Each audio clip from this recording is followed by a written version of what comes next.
जब हमारा अंतःकरण मलिन होता है तो अहंकार पुष्ट होता है। जब अंतःकरण निर्मल होता है तो अंतःकरण में ही एक है ये अहंकार, मन बुद्धि चित्त अहंकार। तो अंतःकरण पवित्र होता है जितना हम नाम जप करेंगे और जितना हम भगवत चर्चा सुनेंगे, इन दो से बहुत जल्दी हमें लाभ मिलता है। तो सत्संग सुन ही रहे हैं आप और नाम जप कर रहे हैं आप, और जितने कर्म कीजिए उनको भगवान को अर्पित कीजिए। एक एक घंटे में, दो दो घंटे में करने के पहले विचार कीजिए मैं भगवान के लिए कर्म कर रहा हूँ। और जो भी कार्य, कोई व्यापार, कोई नौकरी, कोई किसानी, कोई राष्ट्रीय सेवा, सब लगे ही हैं। अपने कर्म को पूजा मानकर भगवान को समर्पित कर दे और नाम जप करे और सत्संग सुने। तो अंतःकरण जहाँ निर्मल होगा तो अहंकार नष्ट होना। अब किस बात का अहंकार कर सकते हैं अपने लोग? जब ज्ञान से देखो किस बात का कर सकते हैं? अगर एक रोम टूट जाए तो हम उसे पुनः लगा नहीं सकते हैं, नहीं ना? हाँ, अगर हमारी अवस्था का परिवर्तन हुआ तो मैं जान भी नहीं पाया कि बाल्यावस्था से कब जवानी आ गई। आपे के शरीर में तो आई। तिथि तारीख याद है आपको कि इस तारीख से, इस समय से मैं जवान हुआ। ऐसे बुढ़ापा आ जाएगा, ऐसे मृत्यु का पता नहीं। मतलब आपको कोई पता नहीं। आप विचार करके देखो, आप पीछे कहाँ थे आपको पता नहीं, आप आगे कहाँ जाएंगे आपको पता नहीं, आप माँ के गर्भ में रहे थे आपको याद नहीं, आपकी जवानी कब बुढ़ापे में परिवर्तित हो जाएगी आपको पता नहीं, वो कब मृत्यु में परिवर्तित हो जाएगी कुछ पता। मतलब आप बिल्कुल असमर्थ हैं। आप देखो ना, आपका परिवार कौन कहाँ से आया आपको पता नहीं, कब कहाँ कौन जाएगा आपको पता नहीं। जिसको जाना है उसको रोक नहीं सकते, जिसको आना है उसको रोक नहीं सकते। मतलब आप हैं क्या? जब आप गौर से देखोगे तो आपको एक लगेगा एक यंत्र है, कोई चला रहा है।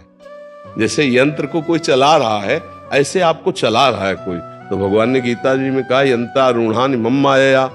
जैसे बिजली के यंत्र में चला वो नाच रहा है, ऐसे मेरी माया के यंत्र में। अब मुझे माया का यंत्र नहीं बनना, अब मुझे भगवान के हाथ का खिलौना बनना है। तो ये अहंकार जब भगवान के चरणों में समर्पित हो जाता है, वो देखता है कि स्वयं भगवान मेरे हृदय में बैठकर बुलवा रहे हैं, वैसी क्रियाएं करवा रहे हैं, वही मेरी उन्नति का कारण है, मैं कहीं किंचन मात्र नहीं हूं।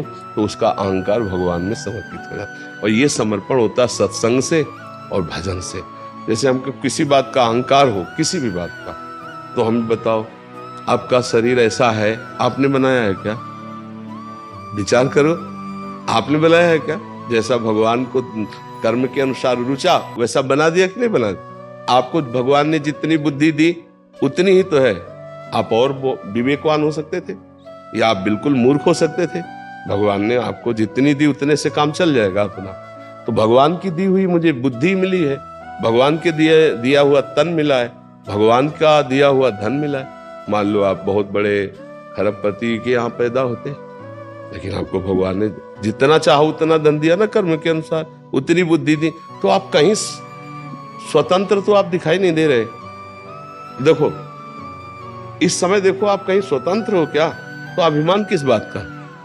जितनी भगवान ने बुद्धि दी उतना है, बोले बहुत दी है तो बहुत उन्होंने दी है, छोटी दी है तो उन्होंने दी है। तो हम अभिमान किस बात का करें?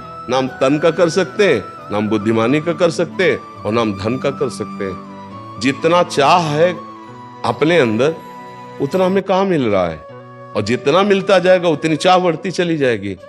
हम असमर्थ ही नजर आ रहे हैं, कहीं हम समर्थ नहीं है कि हम चाह करें हम उतना पूर्ण हो जाए। तो हम जहाँ चाह करते हैं 100 की, अगर वो मिल गया तो 1000 की चाह खड़ी हो जाती है। तो हम पहले तो 100 की चाह कर रहे थे, अब 900 की चाह होने लगी, जब 1000 की चाह, फिर 10,000, फिर लाख, वो बढ़ता चला जाता है। इसका मतलब हम असमर्थ हैं। तो समर्थ कौन हुए?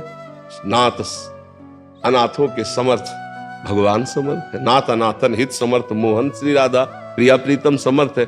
तो हमारा अहंकार नष्ट हो जाएगा जब हम ज्ञान से देखेंगे कि कुछ नहीं कर सकते हम। एक रोम भी अगर झड़ जाए तो उसे पुनः लगा नहीं सकते हैं। हमारी सामर्थ्य नहीं है, हमारी सामर्थ्य नहीं। जो कुछ हमारे में सामर्थ्य है भगवान के दी हुई है। अब अहंकार नहीं आएगा। जब हम अपनी पर्सनल सामर्थ्य समझते हैं तो अहंकार आ जाता है, जब भगवान की सामर्थ्य समझते हैं तो दैन्यता आ जाती है, अहंकार नहीं होता। जैसे हनुमान जी में भगवान की सामर्थ्य है, किंचन मात्र अहंकार नहीं, महाबली है, महान ज्ञानी है, नहीं। और जब वो अपनी बात कहते हैं तो विभीषण जी से कह रहे असमय अधम सखासुन मोह। क्या बात है? देखो ये अहंकार रहित बात है। और भगवान का बल है उनमें। जे गिर चरण दे हनुमंता, चले उस गप पाताल। सामर्थ्य ऐसी है। और ज्ञानियों में परम ज्ञानी है, नहीं है? ज्ञानी नाम अग्रगण्यम बुद्धिमत। कई वचन सुने हैं कि सुमिर पवन सुत पावन नामो, अपने बस कर राखे रामो। जी, नाम में वो सामर्थ्य। हाँ, नाम में सामर्थ्य। तो वो नाम जपने की शक्ति भी भगवान देते हैं, प्रेरणा भी भगवान देते, भाव भी भगवान देते, और नाम रूप से आके हमारी जिह्वा में। तो नाम जब चल रहा है तो भगवान की कृपा से चल रहा है। अहंकार का तो मुझे कहीं भी स्थान नहीं दिखाई देता। जब ऑपरेशन करो तो अहंकार का कहीं स्थान नहीं दिखाई देता है। हाँ, गंवारपने में अहंकार होता है, मूर्खता में। नहीं, सही पूछो तो अहंकार है। किस बात का हम अहंकार करें? हमारे पास जो कुछ है भगवान का दिया हो, तो अहंकार कैसे करें? मानो जैसे हमने आपको कोई वस्तु दी है, तो वो वस्तु आप प्रयोग करो, अहंकार थोड़ी कर सकते हो। आप उसके मुनीम हो, मालिक तो भगवान है। नाथ सकल संपदा तुम्हारी। तो इसमें अहंकार नहीं रहेगा। नाम जप करते रहो, सत्संग सुनते रहो, तो ऐसा ज्ञान, सत्संग से विवेक होता है, और विवेक से अज्ञान का नाश होता है। अज्ञान में ही अहंकार होता है। वो विवेक तो मोह भ्रम भागा। तो विवेक कहां से होता है? बोले बिन सत्संग विवेक न होई। और सत्संग कहां से मिलता है? राम कृपा बिल सुलभ। तो अब इसमें कहीं अहंकार है ही नहीं। सत्संग भी मिला तो भगवान की कृपा से, साधु संग मिला तो मोह भाव भरोस हनुमंता बिन हरि कृपा। तो हर जगह कृपा ही कृपा। तो मुझे लगता है अहंकार की तो कोई जगह ही नहीं। अगर है भी अहंकार तो नाम जप और सत्संग से शांत हो जाएगा। ये मलिनता के कारण है, निर्मलता में अहंकार नहीं होता है। समझ रहे जी?